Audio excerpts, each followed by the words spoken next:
So, einen wunderschönen guten Tag hier aus einem geheimen Studio in Sindelfingen. Hier hinter mir könnt ihr es vielleicht schon erkennen. Hier steht die brandneue S-Klasse. Und ich kann euch jetzt schon verraten, der hat verdammt viel neue Technik zu bieten, die ich euch selbstverständlich gleich zeigen werde. Wenn wir uns den mal so anschauen, sieht natürlich optisch erstmal noch nach S-Klasse aus. Es hat sich zwar einiges verändert, aber es ist auch nicht eine zu große Veränderung. Also man sieht eindeutig, ist noch eine typische S-Klasse geblieben. Es gibt einmal die normale S-Klasse und die S-Klasse mit dem verlängerten Radstand, wie der Wagen jetzt hier hinter mir. Übrigens wird die neue S-Klasse nicht mehr als Coupé- oder Cabriolet-Version kommen, sondern tatsächlich nur noch als Limousine. Bevor wir mit dem großen Wagen hier loslegen, legen wir mit dem kleinsten dazugehörigen los. Und zwar mit dem Schlüssel, der jetzt so aussieht und vielleicht dann auch für zukünftige Mercedes-Modelle dann auch in diesem Design kommen wird. Ja, und was ganz interessant ist, wenn wir jetzt mal aufschließen, dann achtet mal auf die Türgriffe. Dafür gehe ich mal hier an die Seite. Dann fahren die so aus. Also die sind komplett, wenn es abgeschlossen ist, eingefahren und passen sich der Karosserie an. Und beim Aufschließen fahren die dann so aus. Keine Sorge, selbstverständlich, wenn ein Unfall mit so einem Wagen passiert, fahren die auch automatisch aus, damit auch die Rettungskräfte in das Fahrzeug reinkommen würden. Hier seht ihr die Scheinwerfer, die erstmal ein sehr cooles Design haben. Hier zum Beispiel haben wir innen noch so eine blaue Beleuchtung. Wenn wir das Ganze mal von weiter weg betrachten, dann sieht das so aus, als ob der Scheinwerfer halt wirklich, also macht er ja auch, blau leuchtet. Allerdings natürlich nicht die richtigen Scheinwerfer in dem Fall. Das ist ein 1,3 Millionen Pixel LED-Scheinwerfer. Das heißt, der kann ganz viele Sachen gleichzeitig ausblenden. Ihr kennt es mit dieser Ablendautomatik, dass man trotzdem noch zum Beispiel mit Fernlicht fahren kann und das entgegenkommende Fahrzeug ausgeblendet wird. Das sind jetzt, wie gesagt, 1,3 Millionen Pixel. Das heißt, der kann super viel ausblenden, ohne dass es auch vor allem so balkig aussieht, wie man das vielleicht noch dann so kennt bei einigen Fahrzeugen. Ja, und das ist noch nicht alles, was die Scheinwerfer so können. Also ich konnte es gerade selber gar nicht glauben, als mir das erklärt wurde. Was zum Beispiel die auch noch können, ist ein Symbol auf die Straße projizieren, während sie natürlich ganz normal weiterleuchten. Sprich, der erkennt eine Baustelle, dann projiziert er auf die Straße für den Fahrer sichtbar zum Beispiel Baggersymbol. Oder er erkennt einen Fußgänger, der dann ja unterm Halt, sagen wir mal, angeleuchtet wird. Das heißt, für dich als Fahrer, du erkennst diesen Fußgänger, der wird sehr stark angeleuchtet, aber der Fußgänger wird dabei nicht geblendet, weil das Gesicht von dem Fußgänger erkannt wird und nicht mit angeleuchtet wird. Also wie krass ist das denn bitte? Das Fahrzeug ist auch schon mit diversen Assistenzsystemen vorbereitet auf das autonome Fahren, kann man sagen. Stufe 3 nennt sich das. Ist jetzt aktuell noch nicht zulässig in Deutschland, aber sobald das von der Regierung abgesegnet wird, könnte das Fahrzeug dann. Also um das mal so ganz kurz und knapp zu erklären, was Level 2 und Level 3 so bei den Fahrassistenzsystemen bedeutet. Level 2 ist halt immer noch, dass du als Fahrer immer noch die volle Verantwortung hast beim Fahren. Also sprich, es gibt diverse Fahrassistenzsysteme, die auch schon gewisse Sachen unterstützen, aber die Verantwortung liegt immer noch bei dir als Fahrer, sprich, dass du immer noch eingreifen kannst, dass du mal zwar kurz das Lenkrad loslassen kannst und er von selber lenkt, aber dich dann natürlich auch auffordert, hey, jetzt bitte wieder Lenkrad anfassen. Level 3 wäre dann tatsächlich schon das autonome Fahren, also sprich, dass das Fahrzeug wirklich von selbst fahren könnte. Zur S-Klasse gehört natürlich auch dieser stehende Stern hier noch auf der Motorhaube. Das wurde auch hier noch bei dem Modell beibehalten. Der hier hat die 20 Zoll Felgen drauf, die schon verdammt wuchtig aussehen. Gibt es auch noch mal in 21 Zoll. Schon ziemlich groß, aber gehört ja auch auf so ein großes Auto. Hier von der Seite erkennt ihr auch noch mal diesen mega langen Radstand. Hinten natürlich diese typischen neuen Mercedes Heckleuchten, die wir ja auch schon so aus anderen Modellen kennen. Ich sag mal, diese umgekehrte Dreiecksform hier, ein bisschen aggressiver noch. Hier haben wir noch echte Endrohrblenden, was für viele ja auch noch mal ganz wichtig ist. Also keine Fake-Blenden, sondern wirklich noch echte Blenden. Dann würde ich mal sagen, gehen wir mal rein und schauen uns an, was da so los ist. Wie war es anders zu erwarten von einer S-Klasse hier? Definitiv alles innen drin Luxus pur. Also hier gibt es natürlich diverse Innenausstattungsvarianten hier in einem schönen Braun. Also allein, wenn wir uns schon die Tür anschauen, sieht das verdammt gut aus. Also allein schon so vom Design hier mit diesen schwarzen Hochglanzelementen der Burmester Soundanlage hier. Ich finde diese Verkleidung immer mega schön von der Burmester Anlage. Ganz wichtig ist hier natürlich der Komfort und man kann es vielleicht schon erkennen, die Sitze sehen mega bequem aus.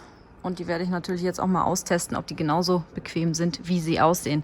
Allein hier schon mit so einem extra Kissen an der Kopfstütze. Was einem auch direkt ins Auge springt, sind diese riesigen Displays hier. Einmal in der Mittelkonsole, einmal hier im virtuellen Display. Interessant finde ich diese Mittelkonsole, die jetzt ja wie so ein durchgehendes Teil hier gemacht wurde. Und da drin ist dieser große Display positioniert, den ich auch gleich noch anmachen werde, damit ihr mal seht, wie das aussieht. Hier ist dann nochmal so eine kleine Ablagemöglichkeit dahinter, wo man dann vielleicht sein Smartphone oder so ablegen kann.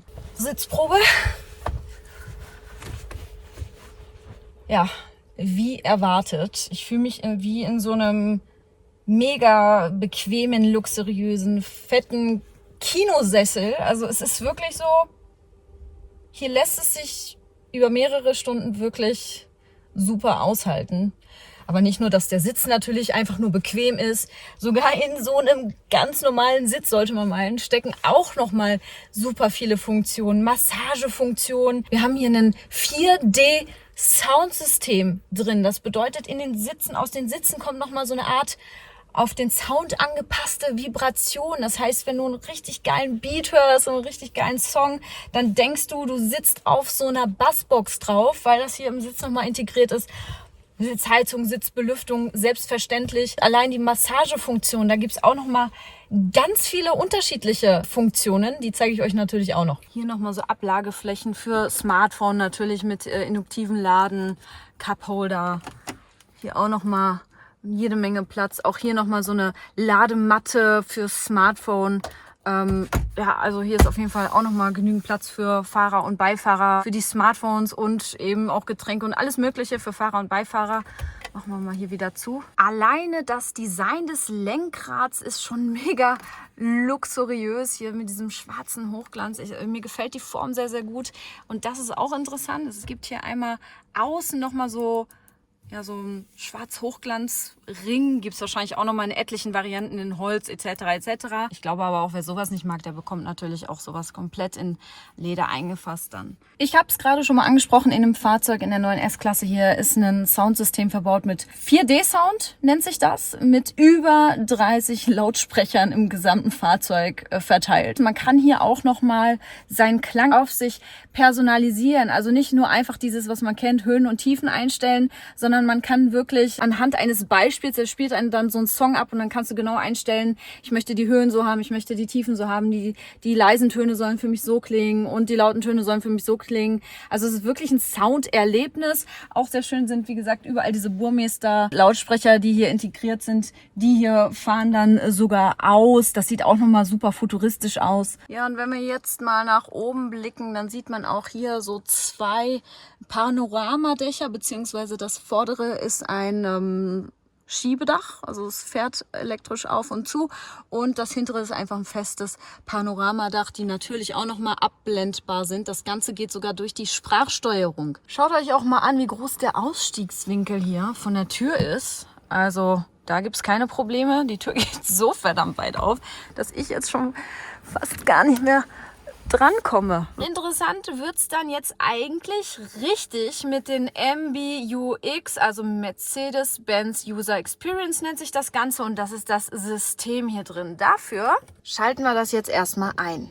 Jetzt kann man sich hier anmelden. Anmelden geht durch verschiedene Varianten. Einmal mit einem Fingerscan hier, das kennt man von den etwas älteren iPhone-Modellen.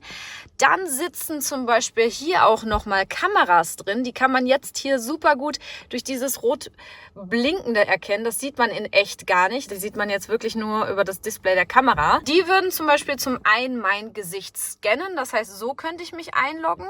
Ich könnte mich einloggen mit der Sprachsteuerung, mit meiner Stimme. Ja, mit dem Fingerscan hier oder per PIN. Dann machen wir das Ganze jetzt mal mit meinem Finger hier. Oh, ne, das müssen wir erstmal einschalten. So, jetzt hat er mich auch schon erkannt und hier entsperrt. Dann drücke ich jetzt einmal hier die Zündung und jetzt geht auch dieses Display hier an. Das habe ich zum allerersten Mal generell in einem Fahrzeug gesehen. Das ist ein echtes 3D-Display. Ich kann euch das jetzt hier so gar nicht über die Kamera zeigen, denn diesen 3D-Effekt sieht tatsächlich nur der Fahrer, der hier live sitzt. Denn diese beiden Kameras hier, die scannen meine Augen und passen das Bild so genau auf meine Augen an, dass ich dieses Bild sehe wie in einem 3D-Kino, nur dass ich keine 3D-Brille dafür brauche. Zum Beispiel hier dieses Zeichen sieht so aus, als ob das halt hier wie so eine Scheibe davor sitzt und das Ganze dahinter, das ist die Navigationskarte hier, das sieht wirklich aus, als hätte es eine echte Tiefe, als ob es da reingeht, als ob ich jetzt da meine Hand durchstecken könnte. Und das ist einfach verdammt cool. Das habe ich so vorher noch in keinem Fahrzeug gesehen. Mein Beifahrer würde das jetzt in dem Fall auch nicht so sehen, weil, wie gesagt, diesen 3D-Effekt sieht nur der Fahrer, der tatsächlich hier sitzt und von dem die Augen dann eben hier gescannt werden von den Kameras. Hier gibt es auch extra den 3D-Knopf dafür, wo ich das ein- oder ausschalten kann, wenn man diesen 3D-Effekt nicht mag. Aber ich kann euch wirklich sagen, der ist verdammt cool. Ja, und auch hier die Anzeigen kann ich auch nochmal unterschiedlich einstellen. Warte mal, zum Beispiel hier gibt es dann verschiedene Anzeigemöglichkeiten und wow, oh mein Gott, wie cool sieht das denn aus? Selbstverständlich sind diese Anzeigen hier auch alle in 3D. Also zum Beispiel hier sehe ich halt wirklich diesen Tunnel, der so dort reingeht. Hier haben wir nochmal das Ganze in etwas klassischerer Form. Ein paar Assistenzsysteme. Auch das sieht mega cool aus. Das sieht wirklich aus wie eine Straße, die bis nach dort hinten durchläuft. Und man neigt wieder dazu, man möchte gerne die Hand so da durchstecken, weil es einfach so verdammt echt aussieht. So das zum Beispiel ist weiter vorne als das. Und also es ist wirklich verdammt cool. Und ich wünschte, ihr könntet diesen Effekt sehen. Also wenn ihr mal irgendwann die Möglichkeit habt und ihr seid in einem Mercedes-Autohaus und da steht eine neue S-Klasse, lasst euch das mal zeigen. Das sieht verdammt geil aus. Hier kann man sich natürlich auch nochmal ein Farbprofil einstellen. Also es wird immer besser. Schaut jetzt euch auch mal hier die Ambiente-Beleuchtung dazu an. Hier zum Beispiel kann ich dann ja aus diversen Farben wählen. Ich mache das Ganze jetzt mal in Rot. Dann wechselt das Display auch noch mit. Die Ambiente-Beleuchtung wird auch rot. Hier einfach mal alle Farben durchwechseln. Also wie geil ist das denn bitte? Das ist eine verdammt coole Spielerei, die ich persönlich sehr, sehr geil finde. Jetzt kommt's noch interessanter. Jetzt geht's weiter mit der Sprachsteuerung. Weil man kann hier im Fahrzeug fast alles mit der Sprachsteuerung bedienen. Also nicht nur dieses Typische, was man schon so kennt, wie Klimaanlage oder halt Telefonie und so weiter, sondern ich kann verschiedene Programme hier einstellen lassen, zum Beispiel in Kombination mit der Ambientebeleuchtung und sogar Beduftung und. Und da gibt es nicht nur so vorprogrammierte Sprachbefehle, sondern ich kann dann zum Beispiel so Sachen fragen wie: Hey Mercedes, Ja, bitte. wie groß ist der Eiffelturm? Das habe ich auf Wikipedia gefunden. Der Eiffelturm ist 324 Meter hoch. Man kann tatsächlich alles fragen. Hey Mercedes, Ja, bitte. wie ist das Wetter in Barcelona? Aktuell ist es in Barcelona überwiegend sonnig mit einer Temperatur von 29 Grad. Hier hat er mir übrigens auch direkt die Wetterkarte dazu angezeigt. Einfach nur top. Wie macht eine Katze? Also, okay, das sind natürlich Spielereien, die man so in dem Fall nicht braucht, aber es ist schon witzig, wenn man das dann mal so seinem Beifahrer hier präsentieren will. Es ist schon echt ein cooles Feature. Aber natürlich gehen auch sinnvolle Dinge wie: Hey Mercedes, Ja, bitte. ich möchte Sitzmassage. Alles klar. Ich starte die Massage. Viel Spaß. Okay, es funktioniert wirklich. Die Sitzmassage startet hier gerade. Mal gucken, ob ihr das sehen könnt, wie sich der Sitz bewegt. Da sieht man's. Also es geht alles. Ich würde euch am liebsten jeden einzelnen Sprachbefehl hier zeigen, was man hier machen kann, aber dann werde ich morgen noch nicht fertig sein. Es gibt auch diverse Programme, zum Beispiel hier gehe ich mal auf Komfort und dann gibt es dieses Energizing Komfort Programm. Dann ist das, hier steht es dabei, frische grün-blaues Licht und eine kühle, erfrischende Brise entführt sie ans Meer. Das heißt, man bekommt so eine schöne Beduftung, die auch wirklich angenehm riecht. Also ich bin zum Beispiel auch nicht so der Fan von intensiven Gerüchten wie irgendwie so Duftbäumchen im Auto, aber diese Beduftung, die ist wirklich ganz dezent und angenehm. Wärme, wohlige Wärme durch beheizte Sitze und Flächen bei gelb-orangenen Licht. Das lassen wir uns jetzt hier mal einstellen. So, jetzt haben wir hier so ein wohliges, warmes Gefühl und mein Sitz wird auch gleich direkt warm. Oh, man hört sogar einen Sound jetzt dabei, ganz leise. Vitalität. Belebende Wirkung durch anregendes Licht und aktivierende Musik. Und jetzt merke ich eine Vibration in den Sitzen. Die Sitzmassage geht jetzt hier zum Beispiel an. Man hört so einen leichten Ton. Ich muss gucken, ob ich das lauter hinkriege. Ja, es ist also so eine entspannende Musik, die ich euch jetzt natürlich hier nicht zeigen kann, sonst wird das Video hier gesperrt.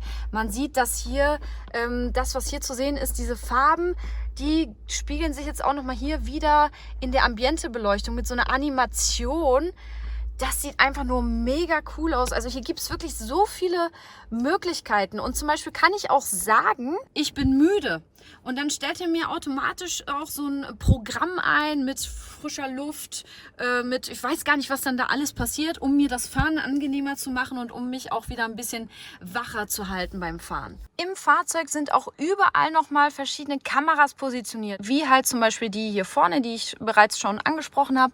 Dann haben wir hier noch Kameras sitzen und auch nochmal hier hinten irgendwo Kameras sitzen. Das heißt, er erkennt auch gewisse Gesten, die man macht. Man kann per Gestensteuerung allein schon das Schiebedach öffnen oder der erkennt auch genau zum Beispiel, wenn ich jetzt zum Ausparken zum Beispiel, was man ja eigentlich nicht braucht, weil man hat eine Rückfahrkamera, aber wenn ich jetzt nach hinten gucken würde beim Ausparken, da würde er automatisch das Rollo hinten auch runterfahren und solche Geschichten. Wer holt sich denn so eine Long-Version hier zum selber fahren? Interessant wird es ja jetzt eigentlich bei dem hier hinten. Hinten geht es weiter mit dem puren Luxus. Ich finde es mega geil, wie das Ganze hier sowieso aussieht mit dieser Ambiente-Beleuchtung. Und dann gibt es hier allein hinten schon 3 Displays, einmal hinter den Kopfstützen jeweils. Und dann haben wir das Ganze auch nochmal hier als herausnehmbares Tablet. Am besten sitzen lässt es sich dann auf der Beifahrerseite hinten, weil man hat ja, wenn man gefahren wird, vorne dann meistens immer einen Fahrer und um den bestmöglichen Platz ausnutzen zu können, setzt man sich dann auf die Beifahrerseite, damit man sich dann zum Beispiel auch mal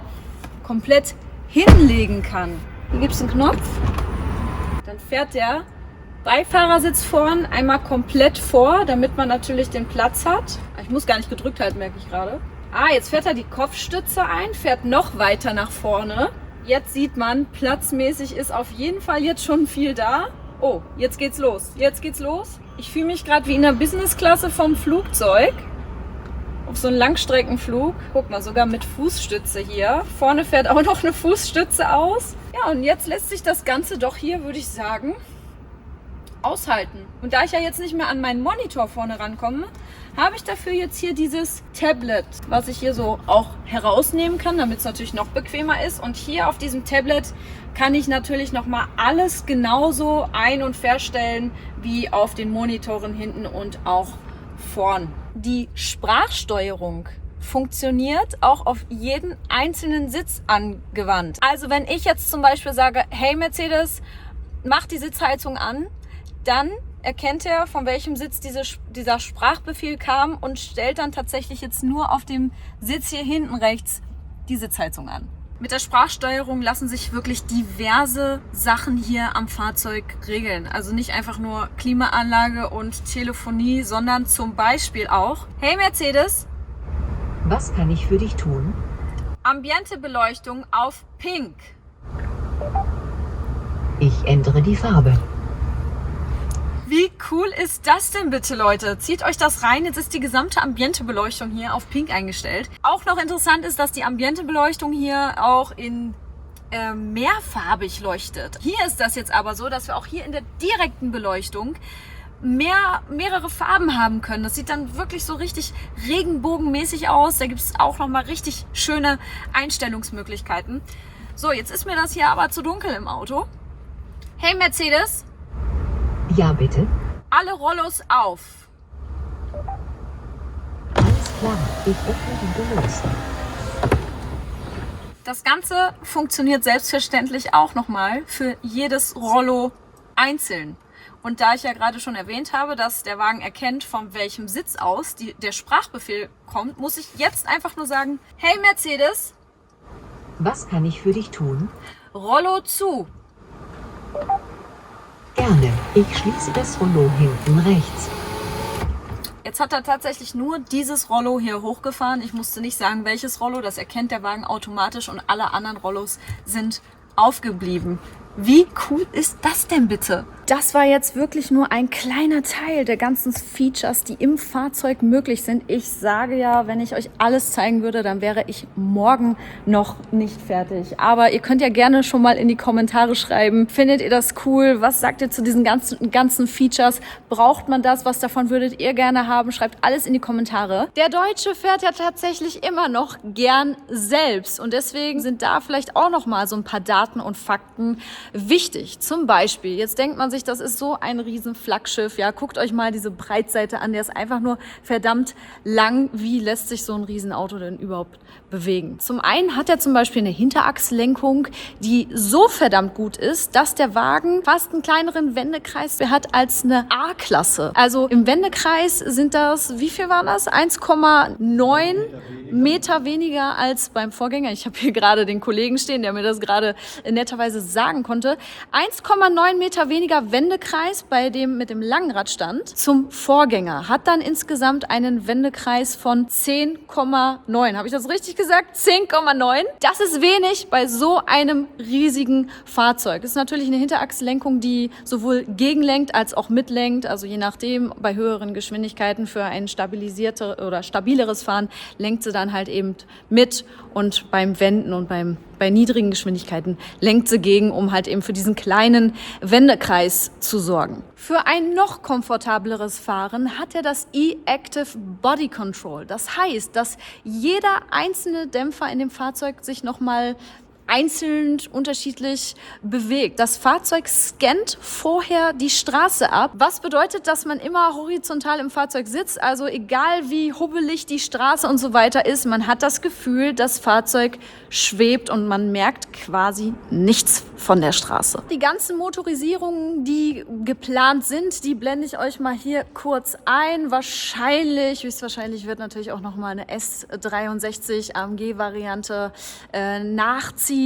Und Preise stehen jetzt aktuell noch nicht fest. Die werden erst mit Marktstart veröffentlicht. Aber damit ihr schon mal so einen groben Richtwert habt, die Preise vom Vorgänger, die fingen an, ich sag mal, bei einem grundausgestatteten Modell mit dem kleinsten Motor bei ungefähr 90.000 Euro. Man muss allerdings dazu sagen, dass die S-Klasse auch in der Grundausstattung ja gar nicht mehr nackt so daherkommt, wie man es so schön sagt. Also sogar die Grundausstattung hat schon sehr, sehr viele Sachen und sehr viele Assistenzsysteme, zum Beispiel serienmäßig. Aber nach oben hin ist halt immer noch Platz. Man kann super viel noch dazu ausstatten, ob es jetzt irgendwie das Interieur, das Exterieur ist und noch weitere zusätzliche Assistenzsysteme. Also da ist immer noch Platz nach oben. Neben der ganzen Technik und all den Spielereien, die ich euch gerade gezeigt habe, gibt es natürlich auch nochmal Wichtiges zur Sicherheit. Denn da hat er auch nochmal einiges zu bieten. Zum Beispiel mit diesem gerade angesprochenen E-Active Body Control kann er auch schon vorher erkennen, wenn zum Beispiel ein Seitenaufprall bevorsteht, dann fährt er das Fahrwerk nochmal bis zu 8 cm hoch, um diesen Aufprall weiter unten abzufangen. Das heißt, es leitet nochmal diesen ganzen Aufprall so nach unten hinweg, um die Insassen natürlich zu schützen.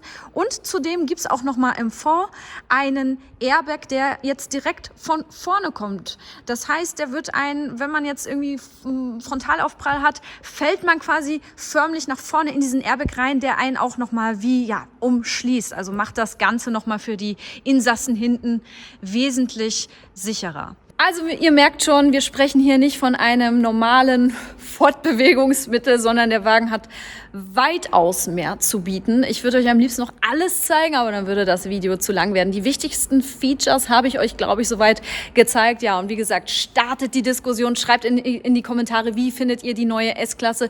Ich finde es verdammt cool, ist natürlich auch ein sehr teurer Wagen im Endeffekt, aber dafür hat er auch super viele Features zu bieten. Ja, folgt meinem Kanal, drückt aufs Abonnieren, ist kostenlos und ich hoffe, wir sehen uns wieder in meinem nächsten Video. Bis dann, ciao.